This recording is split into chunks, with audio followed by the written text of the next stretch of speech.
দেখা যায় নাকি এটা? মাছটা কি দেখা যায়? দেখা যায় মাছটা ওই যে লড়তেছে। হ্যাঁ, ছোট্ট একটা চিংড়ি মাছ। এটা আসলে কি সংকেত দেয়? আমরা এখন বিলে এসেছি।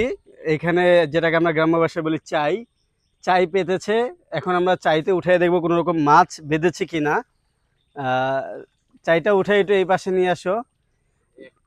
দিন আসলে আমাদের এই গ্রামের অবস্থা দিন দিন খারাপ হয়ে যাচ্ছে, কারণ মানুষ এমন এমন কারেন্ট জাল ব্যবহার করে যার কারণে ওই ছিদ্র দিয়ে একটা মাছের পোনাও বেঁচে থাকা সম্ভব না। তো আমরা এই যে চাইটা যেটা উঠায় নিয়ে আসলাম, এইটাই আমরা দেখলাম যে আসলে একটা মাছও এটার মধ্যে নাই। এটা আমাদেরকে কি মেসেজ দেয়? এটা আমাদেরকে মেসেজ দেয় যে আমাদের পরবর্তী প্রজন্ম, এই যে কাকু ওই পাশে আর একটা আছে, ওই ওই এটা আমাদেরকে মেসেজ দেয় যে আমাদের পরবর্তী প্রজন্ম আসলেই কি মাছ খেতে পাবে কিনা প্রাকৃতিকভাবে, নাকি আমাদের যে পুকুরে ডোবায় চাষকৃত মাছ খেতে হবে। কারণ প্রাকৃতিকভাবে মাছ যেগুলো উৎপন্ন হয় এটা আমরা এমনভাবে নিঃশেষ করে ফেলতেছি যে পরবর্তী প্রজন্ম মাছ দেখা থেকে হয়তো বঞ্চিত থাকতে পারে। এইমাত্র এটা হচ্ছে খালের সাথে সংযোগ করা। তো খালের থেকে প্রচুর পরিমাণ মাছ থাকে, আমরা জানতাম, যে আমরা ছোটবেলায় দেখেছি। কিন্তু এই যে এটা যদি আমরা দেখাই, যেইটা হচ্ছে মাছে ভরে যেত সেটা আপনারা দেখেন একটা মাত্র চিংড়ি মাছ।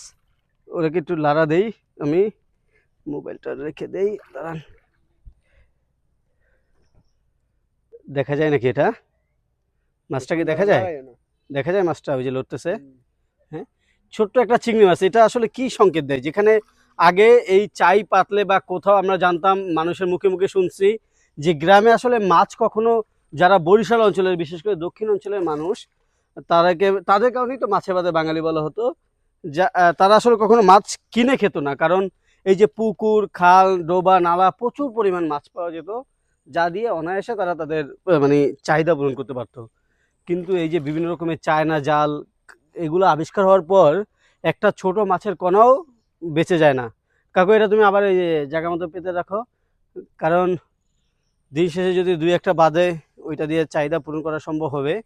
কারণ দুই একটা মাছ বাদলে শাক টাক বা কচুর লতি, যেটা প্রচুর পাওয়া যায় আমাদের এখানে, যা দিয়ে চাহিদা পূরণ করা যাবে। কিন্তু মেইন মেসেজ এটাই যে আমরা আসলে প্রাকৃতিক ডিজাস্টারের দিকে আগাচ্ছি দিন দিন। নদী নালা খাল বিলে কিন্তু মাছের পরিমাণ তুলনামূলকভাবে না, একেবারেই কমে গেছে। আগে ইলিশ মাছ কি পরিমাণ পাওয়া যেত, আর এখন সেই আমাদের যে নদীতে বিষখালী মাছ নাই। এটা এই যে যেখানে এই যে বিলটার কথা বলতেছি, এইখানে আমি ব্যক্তিগতভাবে মাছ ধরেছি কয়েকবার। এইখানে আমি তখন আমরা আরও ছোট ছিলাম, তখন প্রচুর পরিমাণ চিংড়ি মাছ, এই যে চিংড়ি মাছ একটা আপনাদেরকে দেখাইলাম, প্রচুর পরিমাণ চিংড়ি মাছ আমরা এখান থেকে সংগ্রহ করেছি।